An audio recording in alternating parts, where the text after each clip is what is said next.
అందరికీ నమస్కారం. మొన్న జరిగిన బస్సు ప్రమాదంలో 19 మంది ప్రాణాలు కోల్పోవడం, ఆ ప్రమాదం జరిగిన తర్వాత ఇంకా ఆ సంఘటన కూడా మర్చిపోలేని పరిస్థితి. ప్రతి నిమిషం ఆ సంఘటన గుర్తు చేసుకొని నిద్ర లేని రాత్రులు ప్రతి ఒక్కరం గడుపుతున్నాం.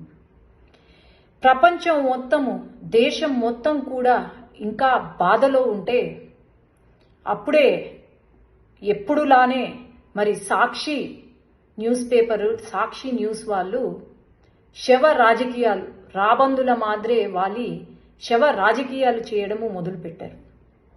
ఈరోజు న్యూస్ పేపర్లో ఏమని వచ్చింది, ఎవరైతే బైక్ నడుపుతున్నారో వాళ్ళు బెల్ట్ షాపుల్లో కల్తీ మందుని తాగారు, అందువల్లే ప్రమాదం జరిగింది అని చెప్పి ఈరోజు సత్యమేవ జయతే అని క్యాప్షన్ పెట్టుకున్న సాక్షి అసత్యం మాటలు పలుకుతుంటే సిగ్గుపడాలి.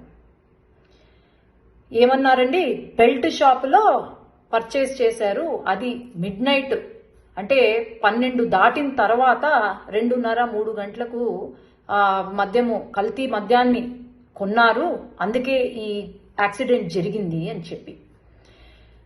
నిజాలు తెలుసుకొని ఒక సాక్షి న్యూస్ పేపర్ కానీ, న్యూస్ ఛానల్ని కానీ ఒక మహిళను అడుగుతుంది, భారతమ్మ నేను మీకు ఒకటే చెప్పేది, మీరు నిజంగా రాజకీయాల్లో ముందుకు రావాలి అని అనుకుంటే నిజం చూపియండి, కానీ అసత్యం చూపించొద్దండి. ఈ అసత్య ప్రచారాలు చూపించే మీకు 11 సీట్లు వచ్చాయి.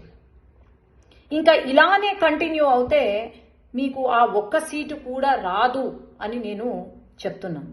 ఎందుకంటే ఇన్వెస్టిగేషన్ రిపోర్ట్స్లో తేలింది ఏంటి, వాళ్ళు ఎవరైతే ఉన్నారో, బైక్లో వచ్చిన పిల్లలు ఎవరైతే ఉన్నారో వాళ్ళు పర్చేస్ చేసింది, మందు కొనుగోలు చేసింది ఒక లైసెన్స్డ్ వైన్ షాప్లో, పెద్ద టేకూరు దగ్గర రేణుకా ఎల్లమ్మ వైన్ షాప్ అని licensed wine shop.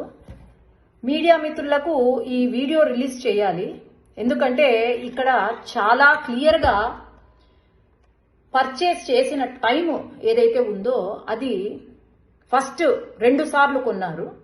First time purchase చేసింది 7 గంటలకు,